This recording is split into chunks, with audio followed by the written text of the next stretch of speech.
주님의 이름으로 사랑하고 축복합니다. 오늘 함께 이사야서 58장 1절에서 14절의 말씀을 읽었는데요. 말씀을 통해서 하나님이 기뻐하는 금식은 무엇인지 라는 제목으로 함께 상고하기를 원합니다. 우리도 때로는 금식할 때가 있습니다.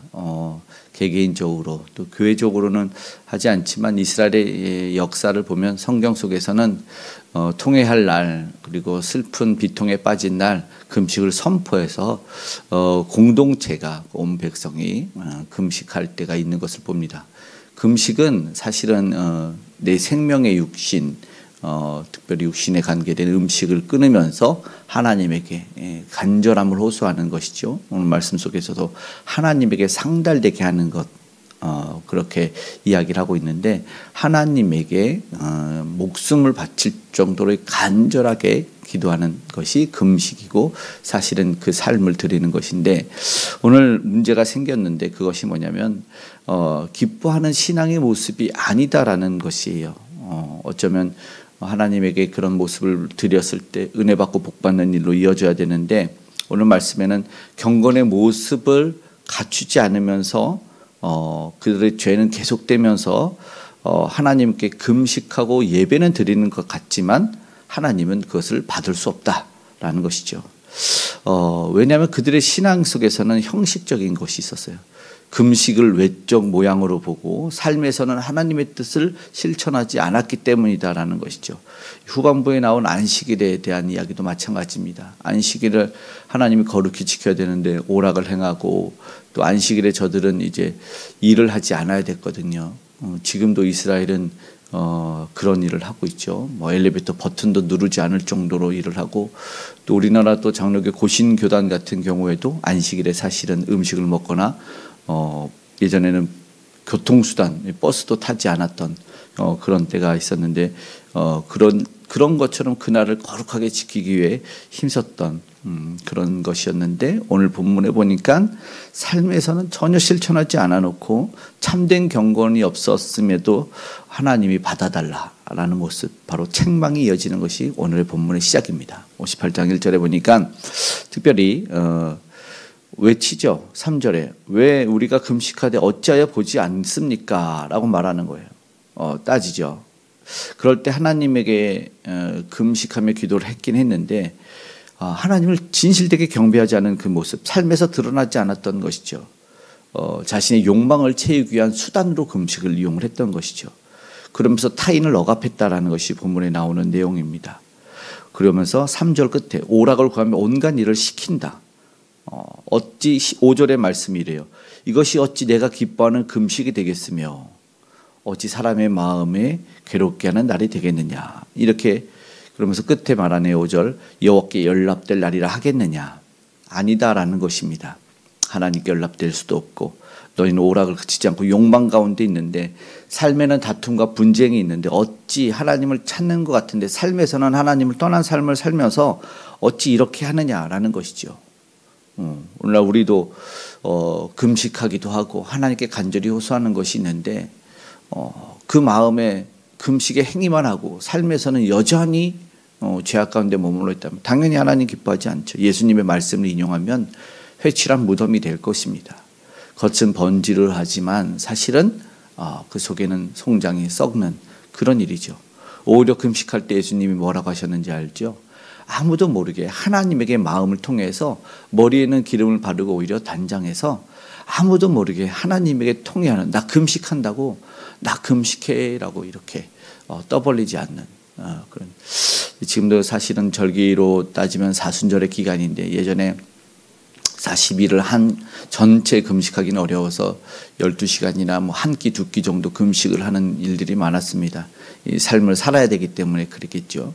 저도 그런 적이 있는데 금식 시간이 딱 됐는데 이제 가족이나 이 공동체에서 맛있는 음식을 먹어요. 그러면은 이제 사람들이 또 금식 끝나면 먹으라고 남겨두기도 하고 또 금식하는 사람이 지금은 먹는 시간이 아니니까 나중에 먹을게라고 조금만 남겨줘 이런 모습을 보기도 하고 저도 그랬던 것 같은데 사실은 그것까지도 포기를 해야 되겠죠. 그래서 하나님에게 더 매달리는 간절함이 있어야 되는데 우리도 사실 속에 신앙이 내게 맞춰져 있는 것이 있다. 그것이 이스라엘과 우리와 별반 다르지 않는 문제가 아닌가 생각해 보게 됩니다. 주님의 말씀을 따르지 않는 것이죠. 신앙적으로 나는 예배를 잘 참석하고 있는데 삶에서는 하나님에게 사랑과 공의가 실천되지 않으면 책망받는 이스라엘과 다르지 않습니다. 흔히 잘 말하는 것이 주차장에서 실컷 싸우고 주차장 때문에 들어와서 함께 옆자리에 앉아서 예배 드리는 모습이죠. 또 예배 잘 드리고 나가서 또 주차 때문에 또 다투는 분쟁하는 그런 모습들이 현대에도 비슷한 경우겠죠. 하나님 기뻐하지 않는 삶은 아닌가 오늘 우리가 돌아봤으면 좋겠습니다. 하나님 기뻐하는 참된 경건은 무엇일까? 6절부터 7절에 말씀하네요. 6절을 읽어보겠습니다. 내가 기뻐하는 금식은 흉악의 결박을 풀어주며 멍의 줄을 끌어주며 압제당하는 자를 자유하게 하며 모든 멍에를 꺾는 것이 아니겠느냐. 삶에서 곤고한 사람들, 힘들고 어려운 사람들을 그냥 지나치지 않는 것이 되겠습니다. 네, 하나님께서 기뻐하는 금식은 단순한 종교적 행위가 아니죠. 우리 삶 속에 나타나는 예수님의 누가복음의 비유에 선한 사마리아 비유가 10장에 나오죠. 거기에서 레위인도 제사장도 그들은 종교 행위들을 하는 모습인데 죽어가는 사람들, 강도를 만나 죽어가는 사람들을 다 지쳐가는데 사마리아인이 그를 어떻게 하죠? 치료하고 여관에 데려다주고 돈이 더 들면 주겠다고 말합니다. 상처를 치유하고. 사실은 예수님이 말하는 것은 그 삶 그리고 또 오늘 강도 만난 자의 삶인 우리를 돌아본 이야기죠. 그래서 예수님이 영 죽어서 회복될 가망성 없어 길에서 아무도 돌보지 않는 우리 인생에게 예수님이 찾아와서 선한 사마리아인이 아닌 아주 위대한 사마리아인이 되셨다는 이야기를 우리에게 들려주고 우리에게 그러한 삶을 살지 않아야겠냐 말씀하시는 것이죠. 배고픈 자, 헐벗은 자, 멍에를 풀어주고 억압받는 자에게 자유를 주는 도움이 필요한 자에게 사랑을 나눠주는 그런 경건은 내가 받은 주님에 대한 사랑 때문에 우리에게 나타나져야 되는 것이죠. 형식적인 의무가 아니라 내가 그 사랑을 받은 이유 때문이죠. 오늘 함께 찬양했던 찬송가 218장을 한번 말씀 마치고 시간이 될 때 더 불러보면 그 말씀이 나옵니다. 어찌하여 우리를 사랑해 주셨는지요. 정의로 사랑으로 우리가 표현해낼 때 하나님이 기뻐하시는 금식이 된다. 금식은 행위가 아니라 받으시는 분의 입장에서 생각해야 된다. 그런데 오늘 말씀이 이사야 58장은 약속의 말씀입니다. 그러니까 축복이 보장된 말씀이에요. 그렇게 삶을 살면 어떻게 될까? 8절의 말씀 한번 읽어보겠습니다. 그리하면 내 빛이 새벽같이 비칠 것이며 내 치유가 급속할 것이며 내 공의가 내 앞에 행하고 여호와의 영광이 내 뒤에 호위하리니. 우리가 원했던 치유와 회복을 약속하십니다. 그리고 참 멋진 말씀이지 않습니까? 여호와의 영광이 우리의 뒤에서 따라온다고 합니다. 너무나 은혜롭죠. 그래서 기도의 응답을 구전에 말씀하죠. 내가 부르짖으면 응답하겠다 라고 말합니다.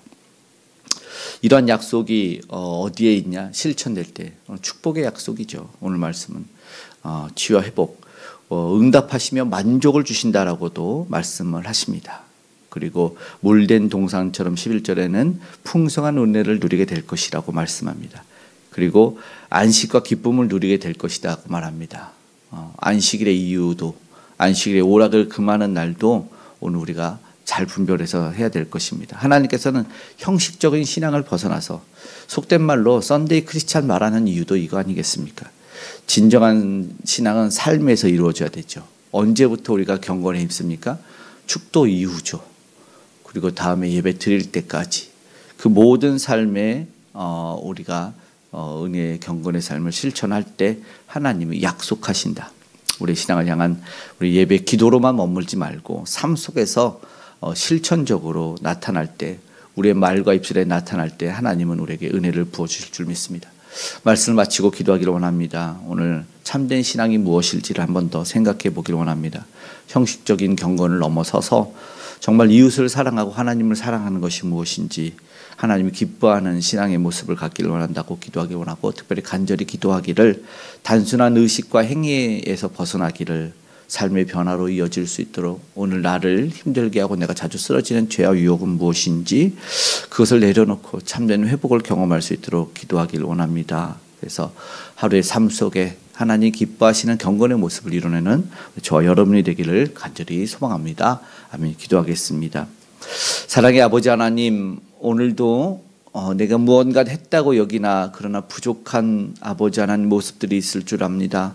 주여, 진정으로 통해 자복하며 회개할 때 하나님 우리의 삶을 받아주시길 원합니다. 그리고 아버지 하나님 회개하고 돌이킨 삶이 아버지 하나님 기뻐 받으시는 경건한 삶으로 이어져 갈 수 있도록 도와주시옵소서. 하나님이 기뻐 받으실 만한 아버지 하나님 영적인 예배를 드리게 하시고 아버지 하나님 주님 받으실 만한 금식의 삶을, 경건의 신앙의 삶을 살아내게 도와주시옵소서. 오늘도 아직도 예수 그리스도를 온전히 알지 못하여 아버지 제 길을 가는 이들이 많고 오늘도 우리도 그러한 모습 가운데 있습니다. 하나님 바른 길로 인도하여 주시고 오늘도 말씀을 따라 아버지가 갈 수 있도록 명령에 순종할 수 있도록 주님 사랑의 마음에 아버지 하나님 의무가 아니라 아버지 기쁨과 감사함으로 행해낼 수 있는 우리가 되게 도와주시옵소서. 이 놀라운 주의 사랑, 거저 주신 은혜의 사랑을 하나님 알길 원합니다. 아버지, 그래서 실천하는 믿음의 사람들, 복음을 전하는 선교사님들 함께하여 주셔서 세계 열방도 아버지 하나님 모든 이들도 우리 주 예수를 알게 하시고 하나님 나라의 확장에 구원받은 백성의 놀라운 아버지 확장이 일어나게 하여 주시옵소서. 외롭고 곤고한 자를 찾아가시고 특별히 아버지 아파하는 이들이 있습니까? 심령이 상하고 육신의 곤고한 자들, 아버지 투병 중인 이들, 아버지 하나님 모든 질병과 바이러스 암덩어리가 떠나가게 하여 주시옵소서. 주님께서 강건하게 하셔서 하나님께 영광과 찬양을 올려드리는 아버지 우리의 인생이요 삶이 되게 하여 주시옵소서. 오늘도 간절한 기도의 제목으로 주님 앞에 나아갑니다. 하나님 하나하나 일일이 기억하시고 부르짖을 때 응답하신다고 말씀하신 오늘의 약속이 이루어지게 하여 주시옵소서. 우리 다음 세대 귀한 우리 다음 자녀들에게도 은혜를 주셔서 하나님 꼭 붙들고 우리 주 예수와 떨어지지 않는 인생과 삶이 되게 하여 주시기를 원합니다. 위정자들과도 하나님 또 북녘의 우상에게도 아버지 하나님 은혜를 더하심에 다 떠나가는 그래서 회복의 역사의 복음의 통일이 아버지와 남북으로 이어지게 하시고 위정자들에게 있게 하여 주시옵소서. 오늘도 우리 함께 하시고 동행하시고 이 가정 가운데 평안을 허락하시고 산업의 일터 현장에 안전으로 지켜 보호하여 주시옵소서. 함께 하시는 주님께 감사드리며 고마우신 예수님의 이름으로 기도드리옵나이다.